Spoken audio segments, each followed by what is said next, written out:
Is this gonna be a Demon Slayer jungle Claude? I hope so.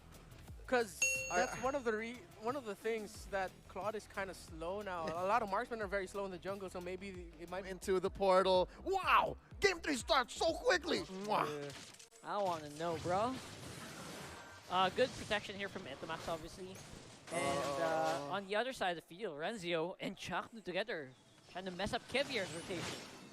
Renzio juggling the aggro of two. Ryzen coming in. Who took it? And wow! Look at Ryzen on point, taking the Little Wonder. So messy, yeah. getting it. I think he saved his retribution for that. Oh, the jump in, forcing out the wings by wings. Dexter protecting his mid laner, Captain Haji. I'm liking this. I think earlier this season we saw them try to do this. Didn't work out, but now there's something to it. Obviously, it moves a little differently, obviously, from Oh My Venus's SS, which we haven't seen in a while as well. So. I mean, you don't. You just don't allow that. You don't give it. For good reason, right? So, but again, I think this is better. I think Kevier is more proactive on the Lancelot. Oh, yeah. Definitely going to produce better results, I think, compared to the last game. I'm not sure. Obviously, the winner or lose is going to be up in the air, though. Chaknu helping out Kelra, sensing danger there. But Chaknu did get the information the Phantom Execution was committed by Kevier, so they won't be too aggressive in trying to take down Kelra in that lane. Meanwhile, topside, Ryzen taking away the Scaled Blizzard on the side of Kevier. Yo, Omega is on something else, man. Wherever did you see a Claude jungler go up against a Lancelot jungler and have turtle priority? Look, they were there first, but they decided to let go. Yeah, they can't fight at this point. All right. Like, they have to concede that maybe the first 2 turtles. Not gonna force it. Yeah. All right. And for Omega, you don't need 2 forces because, again, you're the mid to the late game lineup here. Although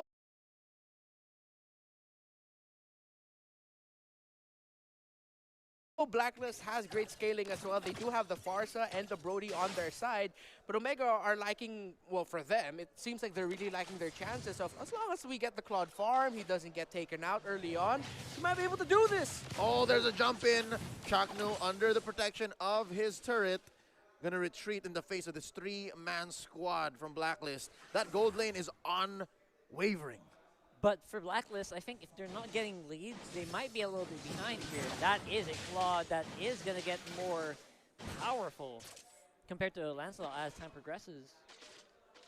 Yeah, and right now, that a lot of rotation bottom side here for Blacklist, and that's really forcing Chaknu and the rest of Omega to respond. Dexter! Close one. Kelra gets the hell out of dodge, forcing out the Federer strike from Haji. A close call. Interesting. Obviously, Edward's got some pretty good leeway here in this game. Won't really be disrupted by anyone. Like, everyone's just going to leave him alone as Uranus's go. Tit for tat. I mean, if Renzio doesn't cut us deep, that means he's seeing the turret all the more sooner. Now, this might just be a disaster. Omega has to play this very, very carefully. Chaknu, nobody home. They are going to lose and concede bottom lane tier 1. And there's the ult by Dexter. Making sure Kelra and Etomax do not engage any further. It's been a while. Oh, man. I don't know if you guys are noticing, but we're not really casting that much because it's just... It's ethereal. It's like a dream. It is. It's like a dream, isn't it? Like, yeah. Interesting. Cover the names and maybe change one hero. It's like a throwback to 2021. Oh, but look at this. Edward intercepts Etomax and Renzio, putting them at half health each, forcing out a switch up and a flicker from Etomax. Kagura on out of here, bouncing ball by Chaknu. Yeah. Blacklist is in the driver's seat, man, despite this 500 gold lead. Wow. They are just trying to escalate this as soon as possible. I love that. That's exactly what you need to do. Yeah, and they rotated and played this just like how they played game number 1, where they just hard focused Kelra's tower. Oh, Kelra almost taking down Edward, but yeah, look at that. First tower that went down is Kelra's. Now he's going to have to play catch-up to the rest of Blacklist International. But Omega are doing everything they can to get back Kelra's flow and momentum, get him out of lane, because now you have the marksman on Blacklist International, Oheb's Brody roaming around. It looks like they're going to be able to destroy that top turret while Omega are still trying to destroy the bottom. That's fast progression here. Oh, Consecration, Edward. the answer. Blazing Duet by Ryzen. That's 4 members of Omega failing to take down that tier 1 down bottom. All it took was one magical golem. And Itomax just watching around here and just being wary of like who's gonna be coming for backup. Feather Strike Big out. by Haji. Again, shades of game 1. He doesn't want to get kills. He's just zoning them out. Big damn, as Nice would say. Sarap yan. Ryan. That's delicious. Again, sorry, I'm just like dumbfounded right now because if you just, of course, it's different picks, but how this game 3 is going is very similar to how game 1 went. Focus on the bottom. Blacklist able to get the top. Blacklist in control. It's different picks, different dynamics, but somehow it feels like it's deja vu from game 1. Isn't it, right? Like, Blacklist is just, when they have their footing, like, when Kevier is confident, like, they play differently, don't they? They have the fundamentals of what game 1 brought them. I'm wondering though, because this is a awoken Omega. So they drafted to what their strength was in game 2, and now they're something else entirely. Look at this, Chaknu threatening a kill on the Haji. Kelra, a little overkill there, goes for the Nibiru's Passion to help clear the wave. Huge rotation though, look at this, 4 members all around, 5 members around Turtle coming in. Chakno Scooper can't really do much because of the threat of the Farsa. Omega got a lot of info though where Blacklist are. And they Check it know out. everything. Falling Star Moon in by Renzio, forcing out a Phantom Execution. Kevier gets a turtle. No dice for Omega unless, oh, there's a revenge. They Finally. take down the Filipino sniper. Oheb goes down first blood at 7 minutes. What? Go for the clear as well. You know what I call those 4 little pathways from the mid lane? I call them all just like death alleys. It's like the most dangerous place you could cross in Do the game. not stand there. So difficult. Although Blacklist, you can tell why they wanted to cross it. They did have the S-Test with them, potentially heal through it. But Omega just, they were ready. They threw out everything just to take down that Brody. Whew. Working so well for Blacklist so far. But again, Omega's kind of getting their own bites of gold here and there.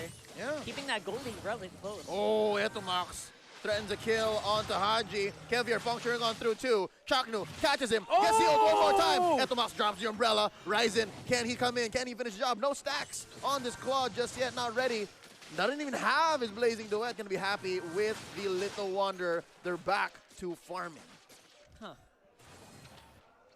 Despite Blacklist like getting so much control on the map, it feels relatively super close, doesn't it? Yeah. Anyway, like Blacklist can evaporate with one wrong move. Yeah. You know that feeling? Yeah, with the Beatrix, Claude, and Kagura on their side, that's why Blacklist are just upping their tempo. A little bit more careful of where they pass and still focusing on the tower control here. Omega might finally be able to take their first tower of the game in either the mid lane or the bottom lane, depending on what happens here. Go for more, maybe? No. I think that should be... you know what? Omega's getting more confident to go fight. Yeah. Like they're eking their way slowly but surely deeper and deeper into these bushes. Man, I can't believe it's a commando single-handedly who actually got the first turret himself. Yep. On his own. Yeah, Beautiful. he cut down the minion. He cut the minion wave incoming in the bottom lane, and then with this minion wave, he was just able to clear it alone. Oh, Chaknu! Look at this. Puncture on through. Chaknu coming in. No follow-up. Nibiru's Passion, at least as a consolation to discourage further engagement. Man, Blacklist won with a clear pick-off. They're going to start up this Lord. Is this enough? Renzio, Etomax, and Kelra. In they go. Falling Star Moon starting it up. And a Blazing Duet coming in through the back, but Captain Etomax falls already. Kevier gets another. A shutdown by Kelra on the backswing. 2 for 1 so far. Lord reset. Yeah, both junglers very far off. That's why they have to be reset here. Here comes Ryzen. Chaknu with a jump in. Knocking up the and the Dex Star. They get 2 down. Put a day between their names. They are world champions. Put respect on their name, but they lose mid lane anyways. Edward puts a few stacks onto Ryzen. One more Ionic Edge. Edward, you mad lad. Putting up the Geek Fam. Ah, nice game, bro. Jack Mamba pulled off a great setup play there, but Omega couldn't respond. Well, Blacklist, Edward on the signature Uranus being able to chase down Ryzen. Oh man, it's like a different, again, it feels like a dream. The history between these two, the picks that they showed, Blacklist running it back with the Estes, but this time they're playing around a Lancelot. The history, the story between these two, we said it earlier, it is a dream to watch. Super dumbfounded by this game, to be honest. Like, stuff are going on that shouldn't be. Again, Ryzen being a little bit more, what do you call this? He's more cautious on his squad now. I'm surprised. But I feel like he now has the tools, though, for just like one big blazing Should be able to fight, yeah, if you wanted to. But the heals, again, it's like, how many times have we seen it before? Omega rocking a Claude, trying to burn down the members of Blacklist, but then Blacklist surviving through with a heal. No, you're right. Throw back to Season 8. The Claude was one of the few answers to the Ube when people were trying to break that streak. Yeah, even back in Season 7. Even when in hands of Bren Esports as well, right? Concealed play. Who's Chakno trying to find?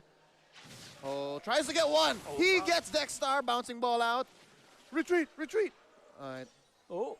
And just as quickly, like, all right, they're topped up, ready to go again. All right, slowing down here for Blacklist.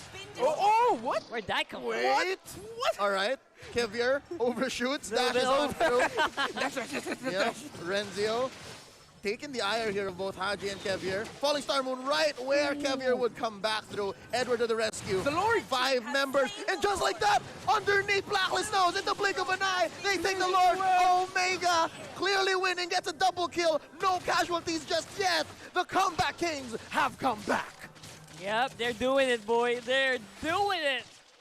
Slowly but surely, Omega just making all the right moves in all the right places. Surprise, says Omega, taking the Lord out of nowhere, and I guess that's the power of having a marksman with a Demon Slayer. Man, it also happened so quickly. First thing we see, Kevier, Kevier overshoots his puncture and Phantom Execution. Next thing you know, Here. Omega gets a Lord. Oh, it was this. I want to watch that Lord part. It was all in the minicam. Oh, man. They started that, Oh, look at Ryzen. Oh. getting that kill. And it's fed it all to Kelra. Gave And it all now, up to the Matrix. The big push is going on here, ladies and gents. All right, so successful defense by Blacklist on all fronts so far, but the damage has been done. Feather airstrike. This is Captain Haji trying to clear the wave, trying to buy some time. Etomax at 1/3 of his health. All right, Omega needs to slow down again. Look at Haji and the rest of the squad. I think at this point, it's so hard to be like the Farsa here, since you don't know where you're going to defend now. Like, which one you're going to choose, especially when Omega starts to do the multi-prong push. I think, and that's exactly what Omega needs to do as well. I think even more now, Leo really wants that Sanrio Claude skin. Seeing a Demon Slayer Claude. I do. Ooh. Oh, man, where is he? Just taking his purple, taking his orange. Omega has just superior map control at this point. He's full built. I think he's on the way to building an Athena shield, yeah. As his last item. So even Haji's going to be okay. Like, he can take Haji at this point. Yeah, he can take Haji. Of course, it'll be best if he just maximize avoiding it, but good chance of surviving. Ooh, Edward able to secure it for Blacklist. Okay, so better on Edward than Omega. Yeah, I guess. especially better on him than that Kagura. Yeah. Oh, yes, please, right? Yeah, the Kagura with a purple buff would be a nightmare for Blacklist right now.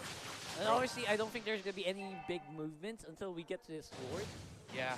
So, Blacklist, I think at this point should focus on trying to extend these goals, these lanes to their favor before the big Lord fight starts. It's the waiting game right now for Blacklist. It's at the point wherein Edward is so rich. I'm not sure if that was his first Enchanted Talisman, but he started juggling. He just bought the Enchanted Talisman, and this is when you know that your Esmeralda is eating good.